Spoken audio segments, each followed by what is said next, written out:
Cinq portes d'entrée à l'ennemi. Mesdames, Messieurs, Shalom. Le plaisir pour moi de vous retrouver encore aujourd'hui. C'est un réel plaisir.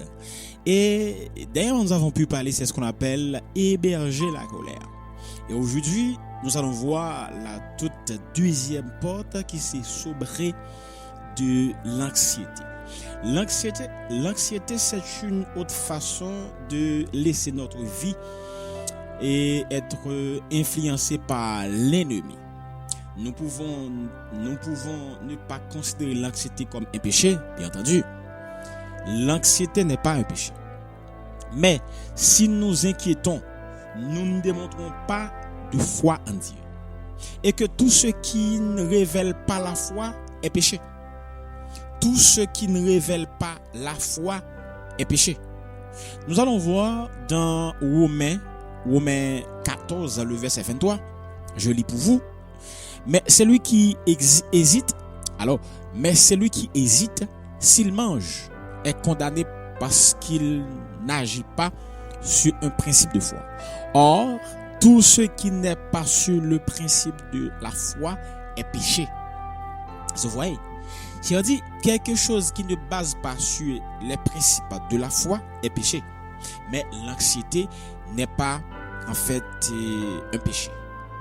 Maintenant, quand il n'y a pas de foi, les principes de la foi, là, c'est un péché. Mesdames, Messieurs, Jésus lui-même a dit beaucoup de choses au sujet de cette émotion, apparemment sans conséquence.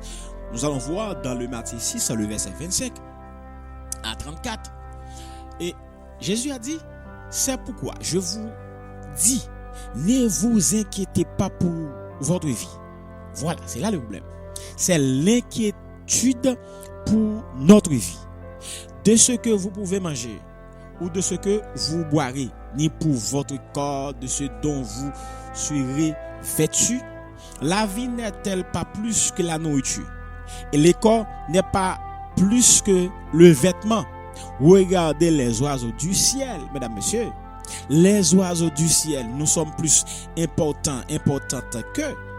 Ils ne sèment pas, ils ne moissonnent pas, ils ne requièrent rien dans des granges.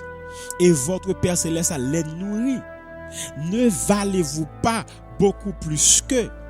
Qui de vous peut par ces inquiétudes rallonger tant soit peu de la durée de sa vie? Et pourquoi vous inquiétez au sujet du vêtement?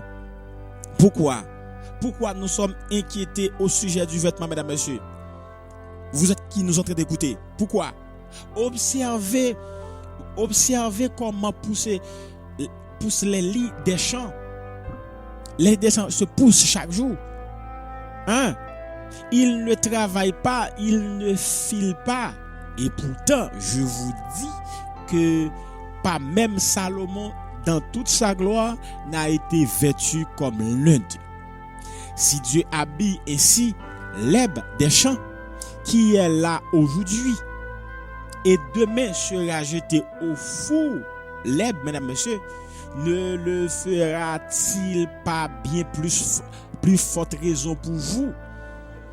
Est-ce que Dieu ne fera pas plus pour vous, vous qui êtes en train de s'inquiéter?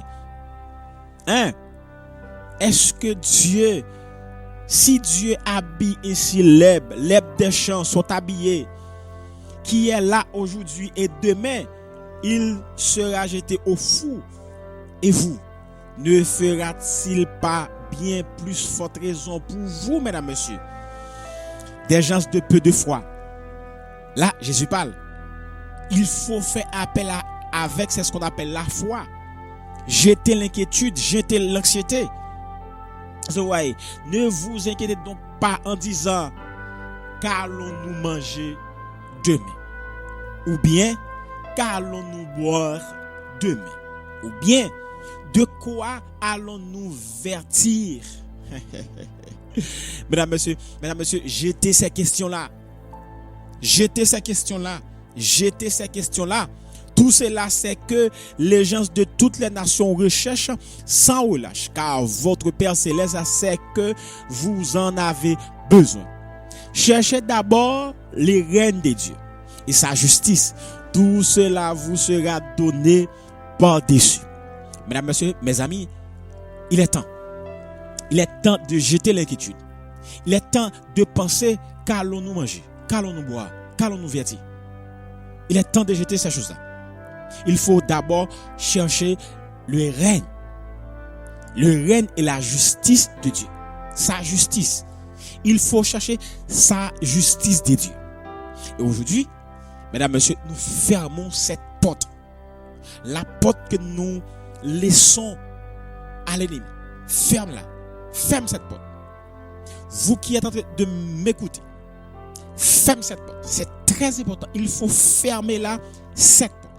Vous voyez, nous voyons ici que l'inquiétude n'est pas aussi inoffensive que l'ennemi voudrait nous amener à le croire.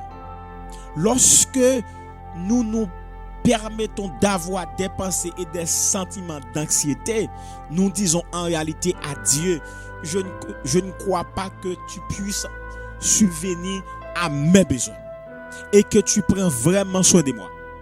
En somme, nous, en lui faisant pas confiance, sans la foi, il est impossible de lui plaire à Dieu. Hébreux 11, le verset 6. Mesdames, messieurs, lorsque le doute arrive, lorsque l'anxiété, l'inquiétude arrive, nous ne croyons pas en notre grand Dieu, le Dieu tout-puissant. Nous ne croyons pas en lui. Il faut jeter l'anxiété. C'est l'œuvre du diable.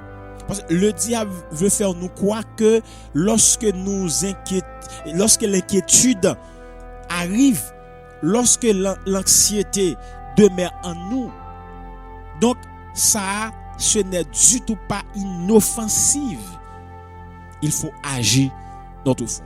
Mesdames, messieurs, c'est la toute deuxième porte. Sobre l'anxiété, fermez cette porte-là.